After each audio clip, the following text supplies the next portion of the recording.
शान भाई ने मुलाकात की हो क्योंकि क्रिकेट का मैच खेल रहे हैं, चले गए उस साइड से। देखो दोस्त अब आप मैच खेल रहे हैं क्रिकेट का। कुछ बच्चे फुटबॉल खेल रहे हैं, कोई मैच खेल रहे हैं। बड़ा मज़ा, बहुत ही ज़्यादा मज़ा आता शाम टाइम ईवनिंग में इत्थे। तो तुसी माहौल चेक करो, बाकी कितना प्यारा माहौल है जनाब, बेहतरीन माहौल, सब्ज़ा लगा होया, घाह लगा होया, इतना बेस्ट है भाई। हुण खेलन लगे ने और बॉलर साहब बॉल कराएंगे हुण। हाँ जी, बॉल कराने लगे ने हुण।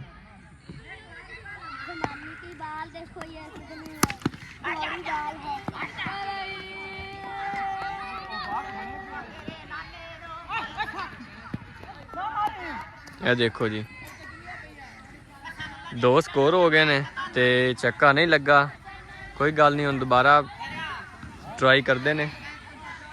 जमान भाई जा रहे हैं हुण फील्डिंग करना, बॉल चकन जा रहे हैं बॉलर ने जमान भाई। इंशाल्लाह इंशाल्लाह इंशाल्लाह। यासर भाई खेल रहे हैं,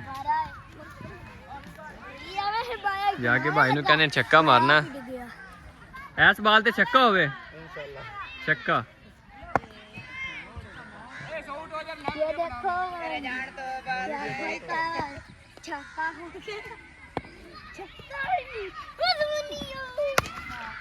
छक्का है जी, छक्का। देखो बॉल जी,